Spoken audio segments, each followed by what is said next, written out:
Well, good morning, all.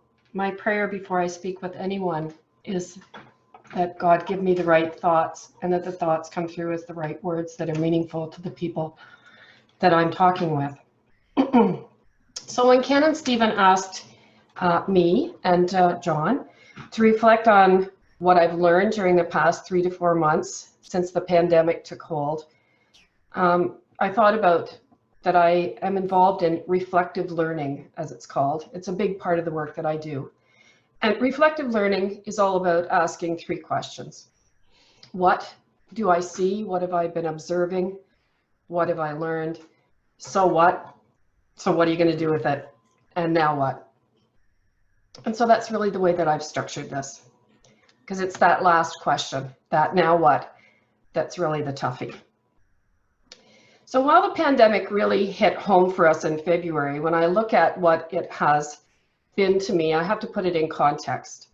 And that God has always blessed me with situations that challenge me to learn, that challenge me to deepen my relationship with Him, or to leave that relationship altogether. A reflection from a mirror or from a pool of water may not always show us something that we want to see, but it does show us what we need to see. We need to look at that mirror and consider the wrinkles, the warts, and hopefully the laugh lines. And the first thing I see is that the word challenge, that God challenges me, is in fact a first world context word.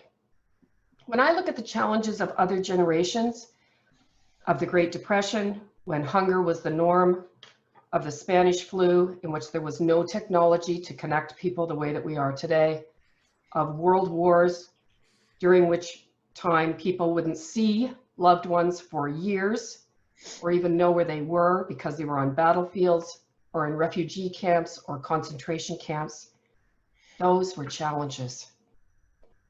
And those are still the challenges for so many in our world today. Hunger, refugee camps, concentration camps, not knowing where loved ones are, or ability to be with them when they're sick and probably dying.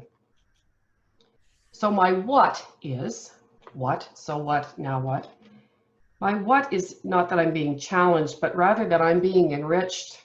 Every time God has enriched me with family, health, work, personal, or financial issues, He is inviting me to build a kaleidoscope through which to see the world.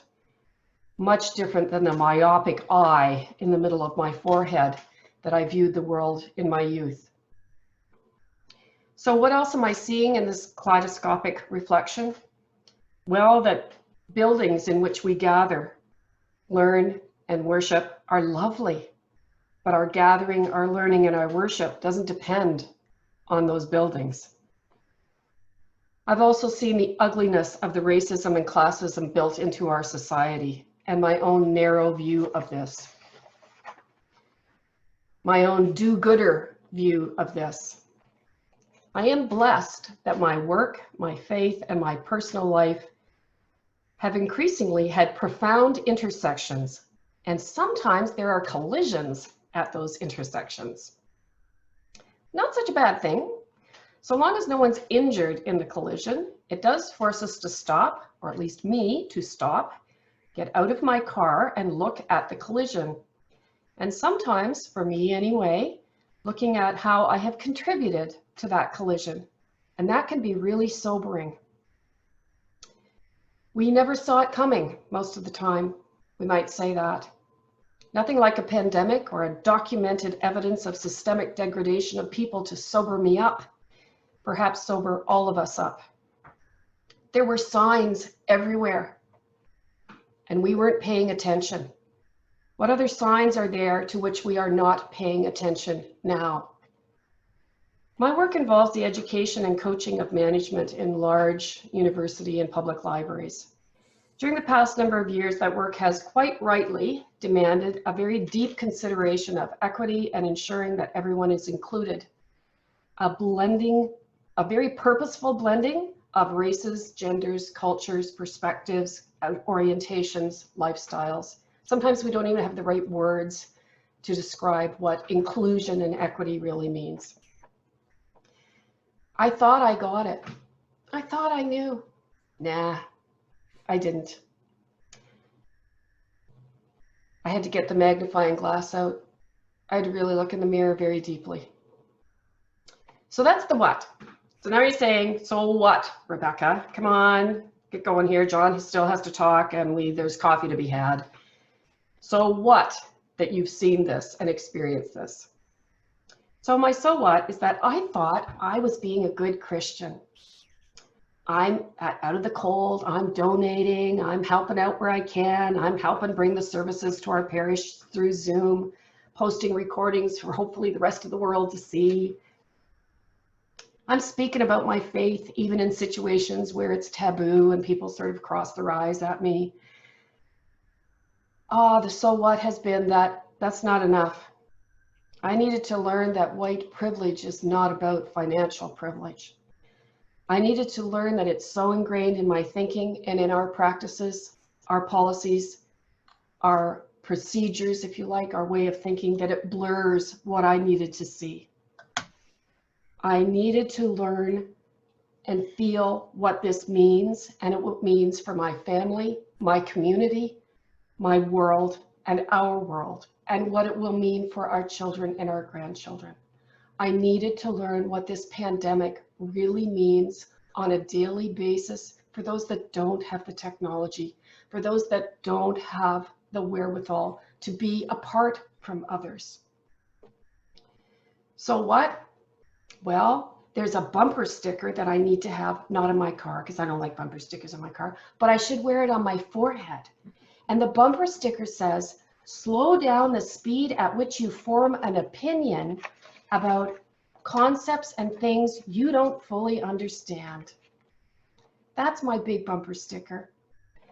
And the other bumper sticker that can go on the rear end, but I need to turn around and look at it, is where is the gospel of Jesus Christ in all this? Where is the gospel of Jesus Christ for me? So on to that last daunting question. Now what, Rebecca? Thanks for sharing, but really, what are you going to do with this? Back in March, Wycliffe's College chaplain, Annette Brownlee, posted a Christian response to COVID. It's really more of a Christian response to the realities of our society. And she says, the church quieted its voice in the public square years ago. And now is not the time for us to try to re-enter that public square in a loud way. But it is the right time to know God and to find our voice even among ourselves. My now what is to find my voice and to use it in ways that are acceptable to the Lord and to others. To empty the aspects of my mental capacity so that I can learn anew. You all know that I see technology as a connector and an enabler for worship and for building our faith and our community. Do we have further to go with that technology? Yep. Have we got a good start? Yep. God has been nudging, pushing, and inviting me to do more, to fully embrace his teachings and to use my love of teaching, coaching, and technology for years. I don't know what he wants me to do, but I do know I must be a part of that social justice that is not just about races, it is about having the digital capability that is integral to our gospel and to our society. We are to truly love one another. I must do that. I must live it. I must demonstrate it. So far, we are in the easy part of the pandemic. The economic and long-term impacts that are about to come may be as severe as those in 1918. And we know, because I studied history, that it wasn't pretty then. Once the reality started to set in, the sharing and the collaboration that we see now and that they saw then ended. So as a Christian, I must be a part of the long-term resilience building and fortitude. God's arms are wrapped around me, and they are wrapped around each of us to dive into the gospel, to live it, embrace it, demonstrate it, and bring it to life through the pandemic, through the aftermath, and the building of the societal equity that God expects us to nurture. Thank you. Thank you, Becky. Well, Becky, thank you so much for such an inspiring take on things. It's always a little bit dangerous to be the second speaker. My remarks, I think, are a little more mundane. When Stephen asked me, or invited me to give some remarks this morning at the beginning of the week, I really wasn't sure what I had to say, what I could offer. But interestingly, over the course of the week, Eleanor and I talked a lot about this. And so my remarks this morning really reflect both Eleanor and myself. We're really fortunate. As a couple, we haven't had to worry about work, homeschooling. Our lifestyle hasn't been really seriously upset. And we communicate with both of our families and our church family anytime we want. To be honest, interruptions are really just irritations for us. We're so blessed, and we are thankful. We really do miss our families. One son and his family are in Calgary, the others in Hilton Head, South Carolina.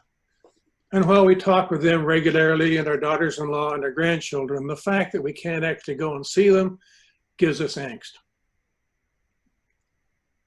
We're really saddened by the suffering and turmoil brought about by COVID.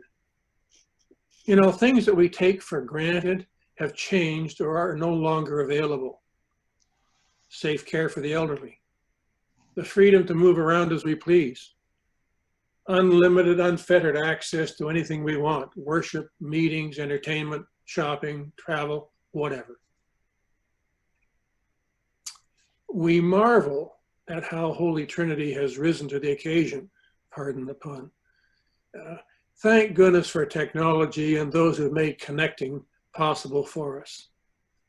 An unexpected surprise for me has been that our Zoom Bible class or study has doubled in size, with a full quarter of our members now not being members of this parish. And to all of you, you really are an amazing and faithful group. Thank you. We're really concerned about those who can't join on Zoom. Some don't have the technology. Some are overwhelmed by it. While we've reached out to some of them, the point is that we often forget, and they're out there alone. We really must forget them. Technology is going to be with us forever. They won't. We grieve the losses that others have experienced: life, health, income, stability. We've long learned and know that people can handle bad news. What we can't handle is uncertainty. And COVID swirls in a cloud of uncertainty and unpredictability. Will I be safe? When will it end? For once, we're no longer in charge. We're subject to factors beyond our own control. And for us, Eleanor and me, that's where our faith and our hope in the future keep us strong. It seems to us that the best that we can do is to be prudent and to continue living life as fully as possible. We try to remind ourselves that life may be very different for others. Becky spoke to that so well. Some are beset with worry. For others, long-term may be getting to the next weekend, either figuratively or literally. It's difficult for us to put ourselves in their shoes, but we try. The economic devastation is almost incalculable. Government expenditures are through the roof. Unemployment is just a statistic until we're one of the counted. We want to kind of ignore the costs that businesses, both large and small, are incurring. The time of economic recovery is going to be counted in generations, my friends. And through all of this, we see the full range of human behaviors, don't we? From caring concern to ugly confrontation, defiance. The goodwill of so many and the selfishness and arrogance of the few. Where are compassion and urgency when they're needed? Why do we put up with it? There is hope, my friends. Every day we see countless examples of kindness. The goodness of the human heart is unlimited. So I say, be encouraged. We're not alone. We are in this together, and together with God's grace, we will endure and prevail.